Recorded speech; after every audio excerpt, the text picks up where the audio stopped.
अच्छा डॉक्टर साहब, अगला मेरा सवाल ये है कि आपने अक्सर वीडियो के अंदर तलबीना का तज़किरा करते हैं और किया भी और अभी भी आपने किया।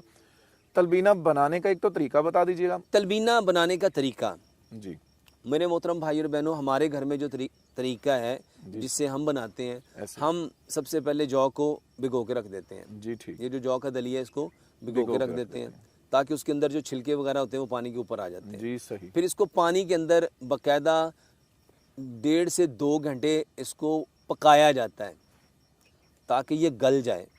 इसको हल्की आंच पे हम मिट्टी के बर्तन में पकाते हैं और मेरी वाइफ तो अमूमन इसको रात को चूल्हे पे रख देती हैं।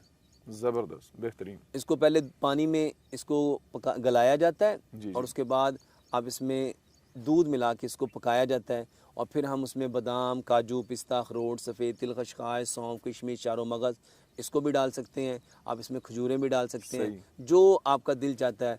आप ये अफोर्ड नहीं कर सकते, आप दूध और गुड़ में इसको पकाएं। यही डॉक्टर साहब माजरत के साथ मेरा यही सवाल था कि बाज़ लोग बेचारे नहीं अफोर्ड कर सकते ना इतनी उसमें कॉस्टली चीज़ें, तो आप तो उसमें वो सिर्फ क्या जौ, भाई साहब ये जौ का जो दलिया है, ये जो तलबीना है, आप इसको दूध में भी बना सकते हैं और आप इसको पानी में भी बना सकते हैं। ज़बरदस्त, बेहतरीन हो गया। सिर्फ चीनी इसमें ऐड नहीं करेंगे, जी सही। इसमें हमेशा गुड़ ऐड करें।